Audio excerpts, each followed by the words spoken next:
NASA के spirit rover ने मंगल ग्रह पर लगभग 6 साल बिताए थे और इस दौरान स्पिरिट रोवर ने मंगल ग्रह की सतह पर 7.73 किलोमीटर की यात्रा की और अपनी यात्रा के दौरान उस अंतरिक्ष मुसाफिर ने कई परेशानियों का सामना किया।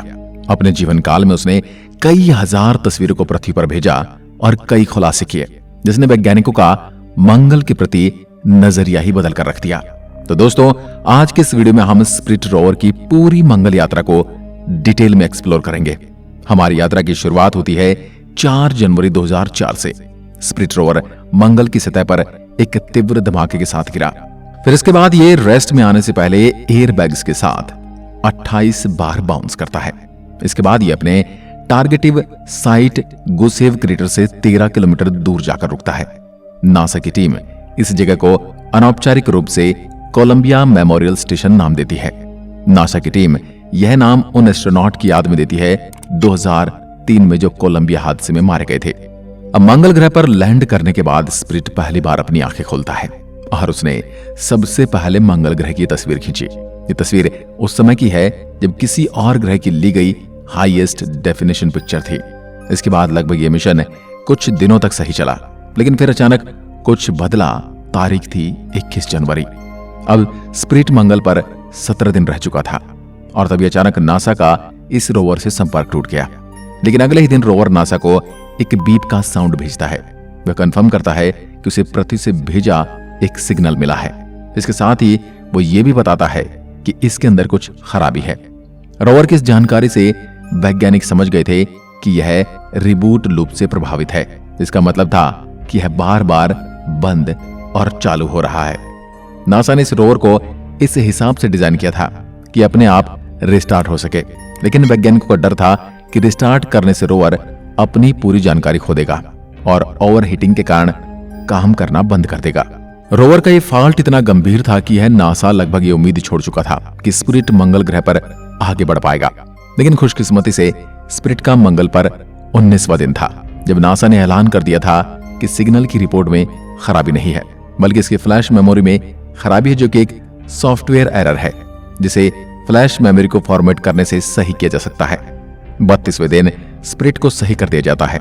इसके बाद ये वापस मिशन में लौट चुका था। अब टीम का अगला लक्ष्य था रोवर की रेट का उपयोग करना। उससे पहले कभी भी मंगल पर इतनी बारीकी से निरीक्षण नहीं किया गया था।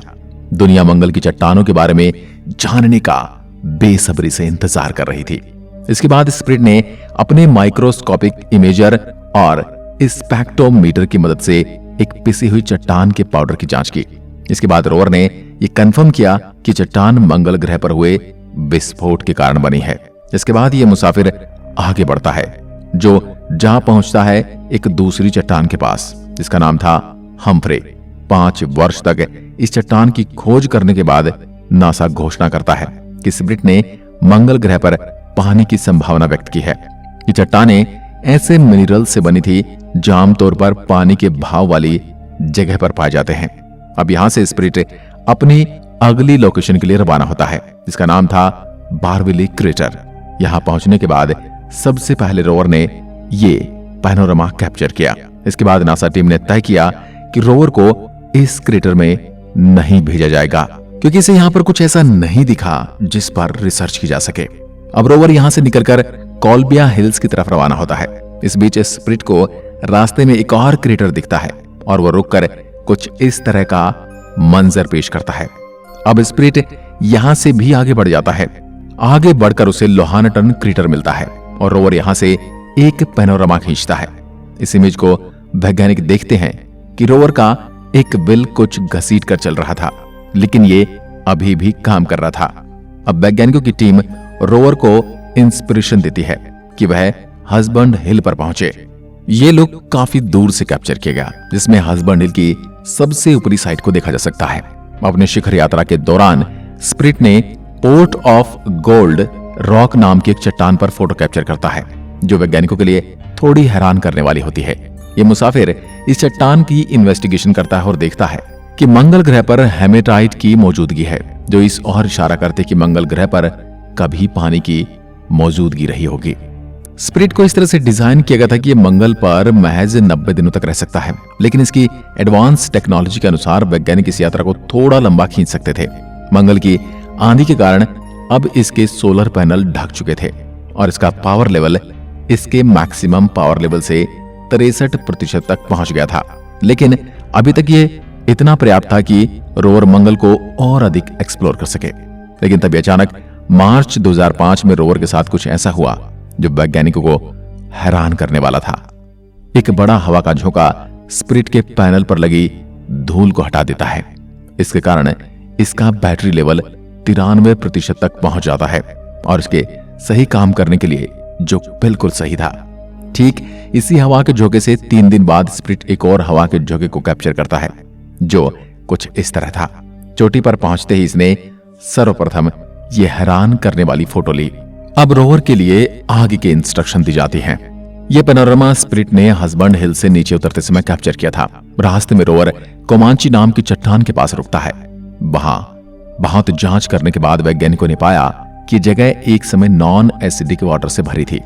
रोवर की इन्वेस्टिगेशन उस धारणा को पूरी तरह गलत साबित करती है, जिसके अनुसार मंगल पर जीने के लिए अनुकूल पानी उपलब्ध नहीं था। होम प्लेट की तरफ बढ़ते हुए स्पिरिट ने इस तरह के कुछ खतरनाक चित्रों को भी हमारे पास भेजा। फरवरी 2006 तक स्पिरिट होम प्लेट की सतह पर पहुंच चुका था।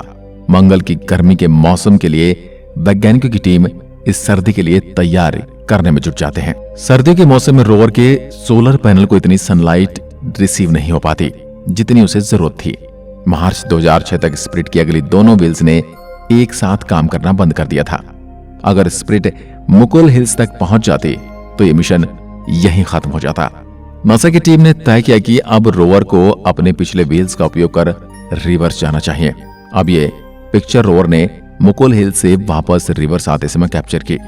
सर्दियां नजदीक आ रही थी और वैज्ञानिकों को अभी भी यह पता नहीं था कि रोवर अपने तय समय तक सही जगह पर पहुंच पाएगा या नहीं। वैज्ञानिकों ने मुकुल हिल की चोटी पर जाना कैंसिल किया। हाई रिस्क प्लान को बदलकर तय किया कि अब रोवर इसके पास ही मौजूद स्टेटस विंटर हेवन के नाम से जाने जाने वाली चोटी पर जाएगा। अब स्पिरिट को यहां पर लगभग 8 महीने के लिए पार्क कर दिया गया था। स्पिरिट यहां पार्क होने के बाद भी लगातार एनवायरनमेंट को ऑब्जर्व कर रहा था। इन 8 महीने के दौरान कम पावर के कारण वैज्ञानिकों ने किसी भी प्रकार के ट्रायल की कोशिश नहीं की। अब 2007 में कुछ नए सॉफ्टवेयर के साथ स्पिरिट सर्दियों की नींद से जागता है और अपने मिशन को कंटिन्यू करता है। इस बार नए सॉफ्टवेयर के कारण स्पिरिट अब ये तय कर सकता था कि उसे कौन सी तस्वीर पृथ्वी पर भेजनी है और कौन सी नहीं। नासा की टीम को भी इस मिशन को लेकर बड़ी ही उम्मीदें थी।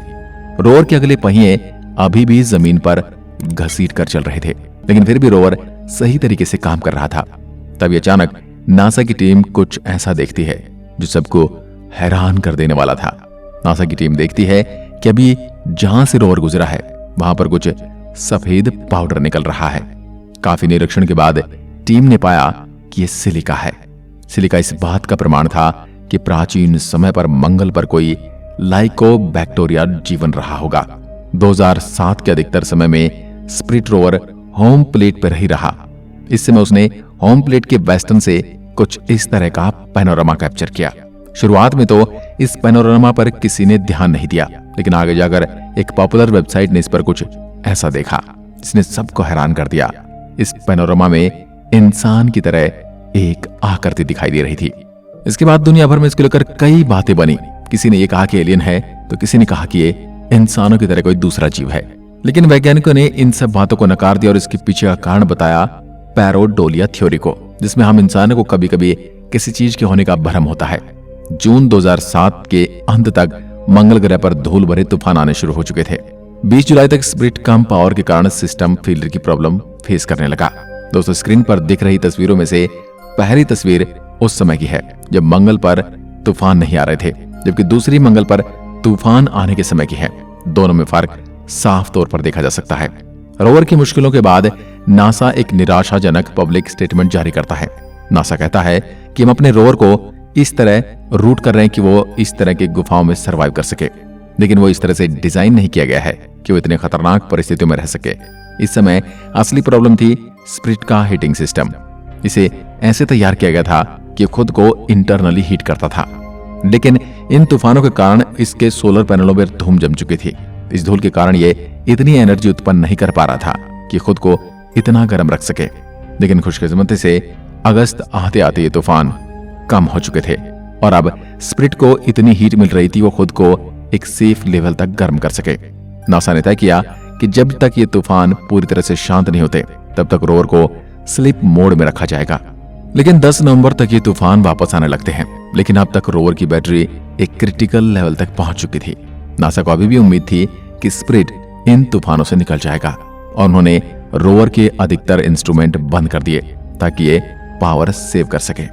अब स्प्रिट 3 महीने तक इस तरह की परिस्थितियों में रहा और इस दौरान नासा की टीम लगातार ये कोशिश करती रही कि इसकी एनर्जी और इसके फंक्शन में इस तरह का बैलेंस सेट कर सके कि ये काम करता रहे। फरवरी 2009 में स्प्रिट को किस्मत का एक झोंका लगता है। एक हवा के झोंके के साथ इसके सोलर पैनल पर लगी सारी धूल साफ हो जाती है। अप्रैल 2009 तक इसकी और अधिक सफाई हो चुकी थी और इसकी पावर लेवल उस जगह पर जा चुकी थी जहां से अपनी यात्रा को पुनः शुरू कर सके। लेकिन बदकिस्मती ने नासा जैसे ही रोवर को वापस चालू करती है, वो पाते हैं कि रोवर का एक पहिया मुलायम रेत में फंस चुका है। अपने मिशन को पूरा करने के लिए नासा एक और रोवर बनाती है और उसे भी इसी कंडीशन में रखा जाता है।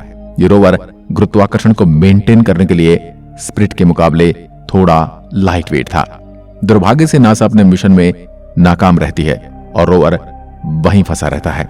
रोवर के इस जगह फंस जाने से अब उसकी बैटरी भी धीरे धीरे कम हो रही थी और वैज्ञानिकों ने अनुमान लगाया कि इसकी बैटरी 2010 तक पूरी तरह से खत्म हो जाएगी। दोस्तों, अब तक वैज्ञानिक स्पिरिट रोवर के पहिए को नहीं निकाल पाए थे कि एक और मुसीबत तैयार थी। अब रोवर का दूसरा एक और पहिया काम करना बंद कर देता है। अब उसके 6 में से 4 पहिए ही काम कर रहे थे। काफी समय तक कोशिश करने के बाद अब नासा ने तय किया कि इस मिशन को एक स्टेशनरी मिशन में बदल दें। अब इस रोवर का काम था मंगल की रोटेशन को स्टडी करना, जिससे ये पता लगाया जा सके कि इसके कोर में क्या है।